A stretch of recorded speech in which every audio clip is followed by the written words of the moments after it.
그러니까 실질적으로 회계 1급을 잘한 사람들은 세무 2급에서는 소득세 쪽만 좀 더 신경 쓰면 되는 거고 나머지는 똑같아요.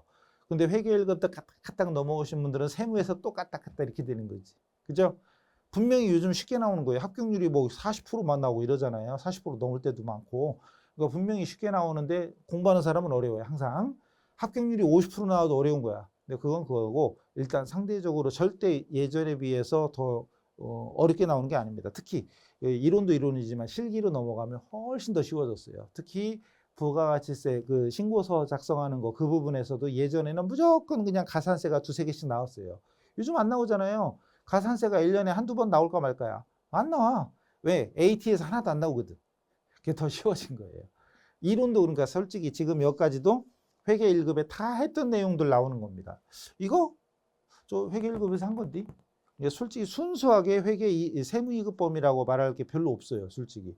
그 회계 1급만 잘 하셨어도 거의 다 맞출 수 있는 이런 문제입니다. 종합원가고요. 비정상 공손 수량을 계산하면 몇 개냐? 비정상 공손 수량. 공손이라는 건 공손하게 뭐 이런 얘기가 아니고 불량품 이런 거죠. 그중에 비정상 공손 수량 몇 개냐? 정상 공손 수량은 완성 수량의 8%다 이거죠. 근데 완성 수량의 8% 이러면 다행인데요. 검사에 합격한 수량의 8% 이러면 골치 아파요. 그런 거 안 나오니까 다행이지. 일단 기초 수량 나오고 착수량 나오고 기말 공손이 나오는데 완성 수량이 몇 개인가 안 나오죠.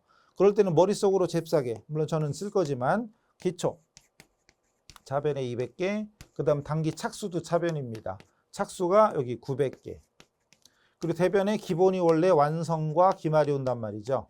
이래가지고 대차가 맞는 거예요. 원래가 기말이 120개 그럼 원래는 완성이 다른 거 없으면 1100에서 120 빼면 880이죠. 맞나? 980. 그런데 여기 공손이 있대. 공손 수량이 80개래요. 그럼 200이니까 완성 수량 900개네. 근데 공손 수량 중에 정상적인 게 있고 비정상적인 게 있는데 그죠? 여기서 물어본 게 이거죠. 비정상 공손 수량이 몇 개냐. 그리고 또 문제에서 정상 공손은 완성 수량이 8%야. 뭐요? 완성 수량이 8%래. 그럼 98, 72, 72개잖아요. 뭐요 그럼? 8개인데? 뭐요 이거 너무 쉬운 거 아니에요? 이씨. 너무 쉽지. 물론 그릴 필요도 그릴 필요 있었구나. 완성 수량을 구해야 되니까. 완성 수량을 구해야 되니까 그릴 필요. 물론 머릿속에 그리면 돼요. 딱 눈치껏. 어쨌든 그래서 결론은 정상 수량이 8%. 900개의 8%니까 72개고 그 다음에 80개에서 72개를 뺀 나머지가 비정상 8개. 그 답은 4번이네요. 그죠? 그래서 이 문제는 그래도 쉬운 건데 만약에 좀 어렵게 나올 때는 여러분 그 기본 문제지 있잖아요. 문제지에 보면 예전에 나왔던 기출문제 중에 좀 어려운 게 있어요. 검사 시점이 몇 프로일 때 막 이런 거. 그건 어려워요. 여긴 지금 문제를 만들 수가 없고 그런 문제까지도 한번 확인하셔야 돼요. 예전에 세무에서 나왔던 거니까. 자, 세법으로 갑시다. 다음 중 부가세법상 간이과세자에 대한 설명으로 틀린 걸 찾으래요. 자, 간이과세자가 22년도에 많이 바뀌었죠. 예전에는 4,800에서 이제 8,000으로 막 이렇게 많이 바뀌었잖아요. 근데 지금 23년도에는 개정세법이 세무이급 범위에도 몇 개 안 돼요. 뭐 소득세의 율이 좀 바뀌기도 하고 식대가 뭐 이제 10만 원에서 20만 원 바뀌고 이런 거 좀 몇 가지 바뀐 게 있는데 22년도에 바뀐 내용에 비해서는 훨씬 적어요. 몇 개 안 돼요. 그래서 카페 자료실에 올려놨으니까 꼭 자료실 가서 확인하세요. 물론 시험은 23 개정세법은 23년도 4월 시험부터 출제가 됩니다. 4월 시험부터 출제가 돼요.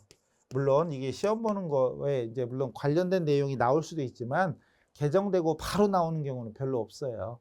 그리고 대부분 프로그램에 반영돼야 문제를 내기 때문에 어쨌든 너무 예민하지는 않으셔도 됩니다. 그래서 지금 자료실에 올려놨으니까 꼭 보세요. 아셨죠? 다시 문제로 갈게요. 법인은 간이과세자가 될 수 없다. 맞죠? 법인은 무조건 안 됩니다. 뭐 금액이 뭐 매출액이 1,000만 원밖에 안 나온다. 상관없어요. 두 번째, 간이과세자는 의제 매입세 공제를 받을 수 있다. 이게 틀렸죠. 그죠? 개정됐죠. 이게. 개정됐잖아요. 예전에는 있었어요. 있었는데 지금은 안 되죠. 왜냐하면 4,800에서 8,000으로 올려줬어요. 그 자체도 혜택이고. 그러다 보니까 의제 매입세까지 해주면 뭐 중복공제가 되나요? 그래서 안 돼요. 필요 없어요. 그 내용, 그 이론 이런 거 참조하시면 됩니다. 그럼 답은 나왔고 공급대가, 즉 부가세 포함한 게 포함해서 과세 표준으로 하고 영세율을 적용받을 수도 있습니다. 그러나 공제세액이 납부세액을 초과해서 환급받아야 되는데 환급은 없어요. 간이과세자는 환급이 없어요. 간이과세 자체가 혜택이에요. 세제 혜택이기 때문에 환급까지 해줄 수는 없어요. 일반 사업자에 비해서 훨씬 적은 부가세를 부담하는데 거기다 환급까지 한다 그러면은 2중 3주 중복 혜택이기 때문에 환급은 없다. 그다음 부가세법상 재완화 용역의 공급 시기, 즉 과세 시점이죠. 시기에 대한 설명으로 옳지 않은 것은 정기할부 되게 중요하죠. 대가의 각 부분을 받기로 하는데 엄청 중요한 겁니다. 요거 하나만 문제 나올 때도 있으니까. 그 다음에 내국 물품의 외국 반출, 수출, 직수출은 수출제와의 선적일 또는 기적일. 맞죠? 무인 판매기 잘 나오죠? 무인 판매기 보자마자 머릿속에 떠올라야 돼.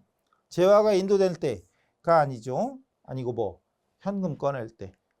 무인 판매기에서 현금을 꺼낼 때입니다. 잘 나옵니다.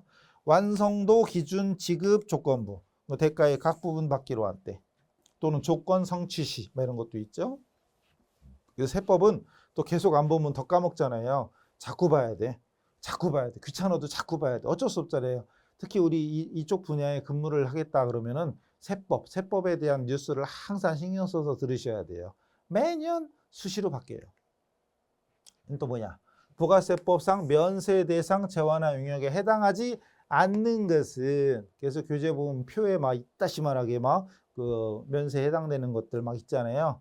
주택과 그 부수 토지 내의 토지 범위 내 임대 용역, 주택의 임대, 주택 임대. 만약 저같이 돈이 없는 사람들은 남의 건물을 빌려 쓰는 경우가 많잖아요. 여기까지 부가세를 붙이면 부담이 늘어나니까 주택의 임대는 면세였잖아요. 그죠? 그다음 고속철도, 얼라리 고속철도, 항공기, 택시 이런 것들은 과세지요. 연탄, 무연탄, 금융, 보험, 교육 이런 쪽에 면세지요. 기초생필품 이런 것도 그리고 저기 보건용역 이런 것도 기본적으로 면세죠. 뭐 그만히 써 있냐? 부가세 3개, 소득세 2개죠. 소득세법상 인적공제, 기본공제, 추가공제 등등 설명 중에 옳은 걸 찾으래요. 옳은 거. 기본공제 대상 판정에 있어서 소득금액 합계는 중합소득금액, 퇴직소득금액, 양도소득금액을 합하여 판단한다. 맞나요? 맞죠. 다 합친 거죠. 종합소득만 얘기하는 게 아니죠. 종합, 퇴직, 양도소득 전체 합쳐서 얼마? 100만 원. 100만 원. 단위 만원, 100만 원. 이거죠. 100만 원. 그 다음 배우자가 없는 거주자로서 기본공제 대상자인 자녀가 있는 경우에도 종합소득 금액이 3천만 원을 초과하는 경우에 한부모 추가공제를 적용받을 수 없다. 없다가 아니죠. 여기서 끝나야지. 여기서. 한부모 공제는 여기서 끝나야 되고 이거는 뭐에 대한 내용이에요? 이건. 요거는 부녀자 공제 얘기하는 거죠. 부녀자 공제. 옳은 거. 뭐. 옳은 거였지 참. 답 나왔네. 이건 맞고 이건 틀리니까 뭐 찾고 있었어? 이건 부녀자 공제. 여기서는 배우자가 없는 거주자, 기본공제 대상 자녀가 있다. 그럼 한부모 공제 되는 것이고 종합소득 3천만 원 어쩌고 따지는 거는 부녀자 공제. 50만 원, 100만 원. 그죠? 형제자매. 형제자매는 기본공제 대상자가 될 수 있지만 배우자는 안 되죠? 형제자매는 될 수 있지만 형제자매의 배우자는 아니잖아요. 그죠? 부양기간이 1년 미만 부양가족에 대한 인적공제는 월할계산. 월할계산 안 하죠. 월할계산 안 합니다.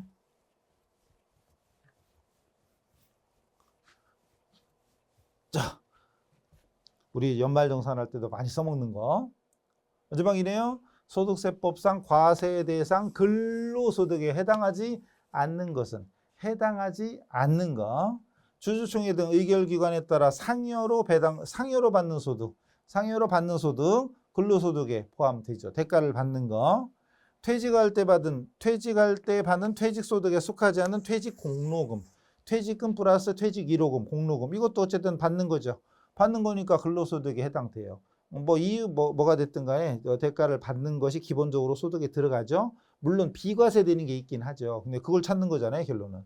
그 다음에 사업주가 모든 종업원에게 지급하는 하계 휴가비. 휴가비도 회사로부터 받는 대가잖아요. 다 대가를 받는 건 근로소득에 해당됩니다.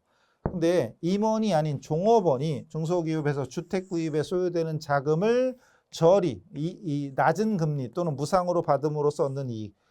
종업원이 주택 또는 왜 사택 이런 거 있잖아요. 이런 거에 해당되는 건 비과세에 해당되는 근로소득에 포함되지 않는 거죠.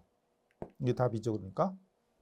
그래서 기본서 한번 찾아보시고 말씀드린 아까 2023년 개정세법 내용은 학습자료실에 올려놨으니까 아직 교재에 반영되지 않는 분들은 교재를 찾아서 고쳐주셔야 돼요. 물론 4월 시험 이후 2월 시험 준비하시는 분들은 물론 상관이 없고 4월 시험부터는 개정세법이 반영된다. 그러니까 세법은 매년 바뀌고 심지어는 중간에 바뀔 때도 있어요. 왜 정치, 야당 여당 막 싸워가면서 중간중간 그러니까 1년에 한 번 바뀌는 게 아니라 1년에 두세 번 중간중간 바뀔 수도 있다는 점.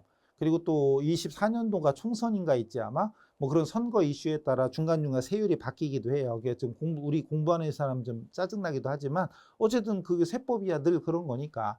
그래서 개정세법은 교재를 매월 낼 수는 없잖아요.